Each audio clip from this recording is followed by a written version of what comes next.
Banyak orang yang memperbincangkan bahwa COVID-19 adalah sebuah konspirasi.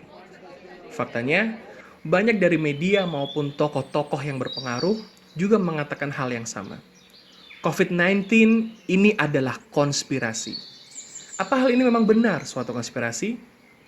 Tapi tunggu dulu. Sebelum kita melangkah lebih jauh tentang hal ini, Anda perlu tahu mengapa teori konspirasi bisa cepat menyebar.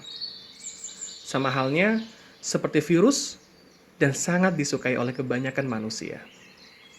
Teori konspirasi dibangun dan dipaparkan dalam bentuk data yang ada. Dan biasanya, data-data ini dari kumpulan fakta yang sudah ditemukan. Yang kemudian dihubung-hubungkan dengan asumsi pribadi. Tujuannya yaitu, data-data yang ada ini digunakan untuk menguatkan asumsi yang dimiliki oleh seorang konspirator. Dan akhirnya, dibuat suatu kesimpulan oleh konspirator tersebut dan disebarkan ke banyak orang. Teori konspirasi tentu memiliki suatu tujuan, yang biasanya hanya para konspiratorlah yang mengetahui apa tujuan dari membuat suatu teori tersebut. Dan kebanyakan ada kepentingan tertentu untuk menguntungkannya. Susah untuk menemukan akar dari teori konspirasi ini. Orang awam hanya sebatas mengira-ngira saja, karena mereka mendengar teori ini dari media, orang lain, atau tokoh yang memiliki pengaruh, maka mereka mempercayainya begitu saja tanpa melakukan klarifikasi, dan kemudian menyebarkannya.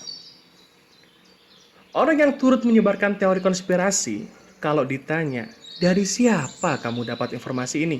Biasanya dengan singkat ia akan menjawab, dari si X. Dan coba amati, si X ini biasanya merupakan suatu media, orang, atau tokoh yang ia percaya. Dan si penyebar teori konspirasi ini juga menggabungkan antara asumsi yang sudah ia miliki dengan teori konspirasi yang ada. Jika dirasa cocok atau sesuai, maka ia akan ikut menyebarkannya.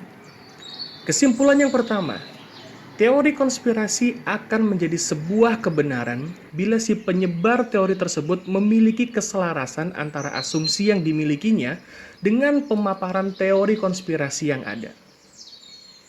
Cara-cara yang digunakan dalam penyebaran teori konspirasi ini sama seperti dalam kegiatan manipulasi pikiran.